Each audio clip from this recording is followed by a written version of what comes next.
Hello everyone, welcome back to the show. We are here for our first interview, which is a very special thing. We're joined by Peter from Rain Games. Hello Peter, how are you doing? Hello, and now I've been at Gamescom a couple of days, but I'm still alive. Yeah, we all are somehow. It's been a crazy couple of days battle, you're still holding on. Just about.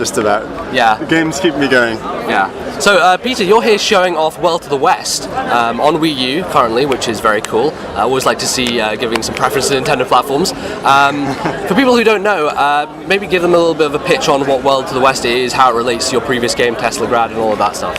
Alright, so World to the West continues in the same world and with the story of Teslagrad. Now Teslagrad wrapped up nicely in the sense that it had a good conclusion, but of course the characters live on and you get to see what happens to them later in this game. And we also carried on a lot of inspiration from that world. You start by the Tower of Teslagrad and playing Lumina, the daughter of the protagonist of the previous game. Now she has a couple of siblings, but since her father overthrew the king, of course, now there's a big power vacuum, so is a bit busy doing that stuff. Okay. So the children are left largely alone to figure stuff out, and they do find an ancient teleporter, just like the one in Teslagrad that leads you to the king's castle. This one, however, turns out to go somewhere else, somewhere Tesla must have been long ago. So they or rather Lumina, ends up in this new continent to the west, and that is the exact link to Teslagrad. However, we wanted to show off the rest of the world because we created a lot of stuff even before Teslagrad was ever started. So you mean like concept art and things like that as when you were developing it? Actually, what we did was we were working on a game called Minute Mayhem even before Teslagrad. Okay. And so we created a coherent lore of the world and of a bunch of characters before Teslagrad was even started. But the way we do storytelling is that we don't really feel obliged to tell anyone.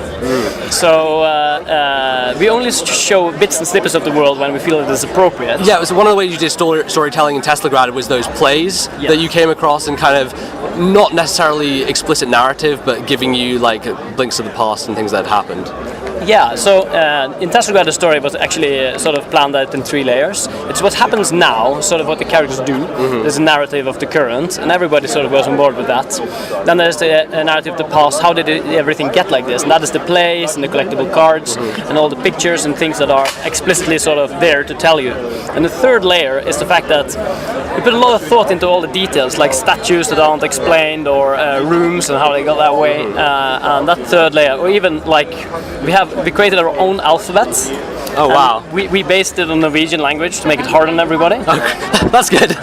And so we wrote a lot of extra little bits around the place. Okay, cool. So we had a lot of little clues like that, and there are clues in Teslagrad to the events of World to the West, because the Tesla Masters have been there before. So there are historical references there that nobody understood when I played Teslagrad, of course. Right. Yeah. But they are now available to be understood if you had played World to the West.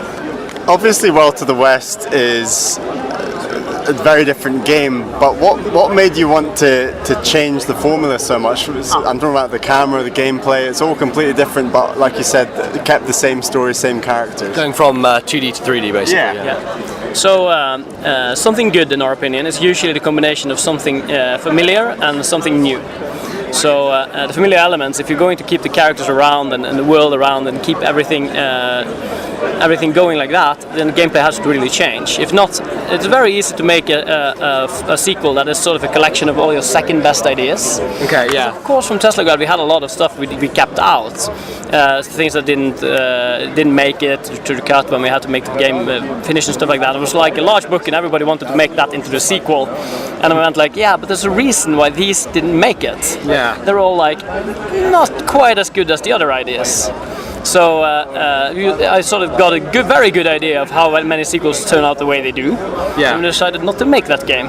Yeah, I think it's very similar to like another indie developer, Image and Form. They went from SteamWorld Dig to SteamWorld Heist, which it's very cool because you keep the same world, but go in a new gameplay direction. Was it exciting for you guys to change things up and try something different from a gameplay perspective? So it's very cool in the sense that we actually kept some of the gameplay around, because Lumina was the most direct connection to Teslagrad. She also inherits all the abilities from that game. Right. But because of the perspective shift, you get to explore them all over again. It changes the way you use them, right? Yes, exactly. So she has the magnetic lift, and she has a short-range teleportation, and we had to change the lightning staff a little bit.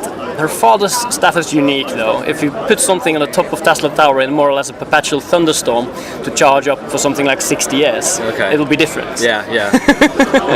Was that decision to keep those abilities, the idea of sometimes like Metroid games, for example, you finish the game with all these abilities and you start the new one and all of a sudden you've lost them. Is that a way to like retain that in a sense? Well, actually we did start Lumina off with a lot of the power you get in Tesla Grad right out the bat. So, but yeah, like usually, commonly in these games, like the very last ability you get is a little bit over the top. What Metroid does, you get this spin attack, it just murders everything. Yes, the screw attack is it's an amazing ability, but if you started with that, I think the game would for 20 minutes. Yeah, exactly. So interesting. As a kind of more top-down perspective game, it kind of calls to mind things like maybe Diablo, sort of top-down action RPGs. Do you have a leveling system in the game? Are there, ability unlocks as you go along? Is there kind of any RPG-ness that's been added to the outer fray of it? So for this sort of game, we felt we don't want to do a numbers game, and we don't want to do that kind of stuff. What you do get is you get health upgrades, permanent ones, and you get extra abilities as you go along. So the characters all have three abilities. They either start with get the first ability very, very soon on in the game, and then they get the second and the third ability through gameplay. But the goal was to actually give you some time to actually use all these abilities. So all the characters are fully kitted out in approximately the halfway point of the game. Okay. How's it been working with Nintendo and getting your stuff on Wii U? I think Tesla Grad came to Wii U a bit later than it did to other platforms. What's the process like of working with those guys? Oh, actually, of all the consoles, it was on the Wii U first. Was it? Yeah. Oh wow, I didn't realize. But we had originally we had a PC release even before that. It's not really a console, so right? Yeah. Discount that slightly. But the reason was we were making a PC game. There's no doubt about it. Yeah. But we entered a contest on good old IndieDB, which is like a huge database. Okay. And some madmen on Rock Paper Shotgun and apparently decided to just read through all the new entries, and they created a big article about our game just from that entry. And then we thought, oh, there's a lot of great publicity since nobody's ever heard of us before. And then right after, somebody called from Nintendo. That's convenient. So it's a big break then, certainly, yeah. Yeah. So that came out of the blue. So that was definitely the first console manufacturer that we were really talking to. The relationship between us and them has been great since then. We have had we've been invited to their booth before. Yeah.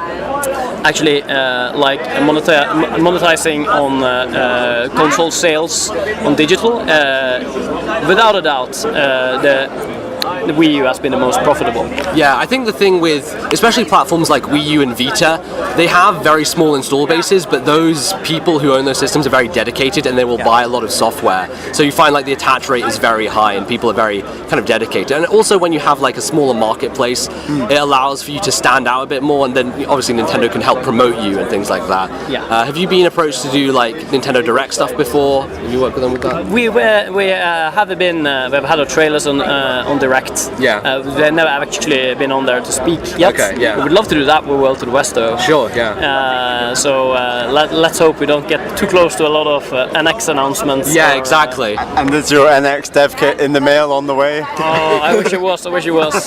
No, as far as we know, it's in a strange space octopus, because we haven't got any information at all. No. But we would love to get World to the West on that platform. We will actually probably consider porting Tesla Grad as well. Okay, yeah. Tesla Grad still has a lot of fans, and I guess a lot of Nintendo fans skip the Wii U. So if they're ever going to play it, they'll have to be on a new console. And this kind of, all the rumors going around about NX being a portable system, do you think that would be something you'd be more interested in, or just about the same, or how would you feel about it? Now, if we're going to take the internet rumor mill into account, then apparently it is a portable device, much reminiscent of the Wii U tablet, with two detachable controllers that don't use electricity. Yeah, I don't know. It's very strange, isn't it? But that would give it sort of a multiplayer or two-player focus. Would be the very first sort of portable device. to have good two-player functionality. So it's really too bad that none of our games do that. We considered a multiplayer option for a long while with World to the West, but there were a lot of hurdles there. So perhaps we will look at doing another version for that, but we would love to port at least World to the West and in all likelihood Taslogad for it nonetheless. I mean, we were on the Wii U, and this is great as a portable game. It's not the sort of experience that you have to sit down with a big console. We try to keep the input simple. Like even with all the upgrades on the characters, it still only uses your stick and 4 buttons to control. Right, yeah. And then of course you have to press select to get a map, but that button doesn't even need to be remotely available. It's just immediately on there somewhere. So if it's a portable system with a very simple setup, then yeah, it will still work great. Excellent. It's good to hear. Last thing, we see a lot of the time indie developers working together and putting different characters in each other's games. If there was another indie dev that you could work with on a collaboration, who would it be? Well, I know the answer to that because we did that several times. So if you know Runbow, we're in there. Yes, in Runbow, yeah. And now this isn't a Wii U game, but it should be a Wii U game. So we will find a guy and force him to port it. Okay. This is the Indie Karts. Indie Kart, okay. I think I've heard of it before, yeah. Heavily inspired by the first Mario Kart. Yeah. But he puts in a lot of levels and characters from different indie games. There is, for example, a Runbow Road in there. Yeah. And what he does is every one of these levels he puts in some nice little mechanics from the game.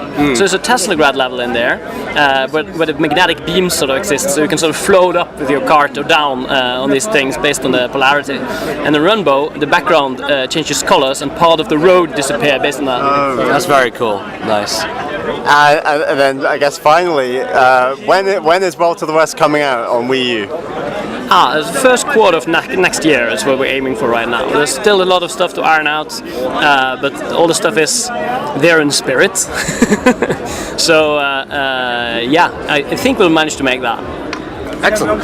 And can people follow you on Twitter? Definitely. So Rain underscore games, at Rain underscore games, that is us on Twitter. And a lot of people also follow Ollie, there's Uriva. Yes, he's your artist, right? Yes. He is very active on Twitter. Yeah. And he also now with the new Zelda game coming is really hyped for that. Yeah, no, we all are. We all. But he has sort of dug up all the old Zelda memorabilia and art made exclusively for Nintendo Magazine and by the original artists and stuff like that. So that is what he's doing on Twitter right now. And did you manage to get into Breath of the Wild? They promised us poor indie developers to be allowed in there at some point. But I think that will be at the end of convention or. Fantastic. I hope to see it at least. I mean, it looks like something pretty unique, sort of a combination of what you expect from Zelda with something Elder Scrollish. Yeah. Although it does have a lot of stuff that the Elder Scrolls would never do, because it would be a slightly too cartoonier mechanic, but it's just great for Zelda. Yeah. It'll be a good treat for you at the end of Gamescom for sure. Yeah. Excellent. All right. Well, thank you, Peter. Great having you on here. And back to the show.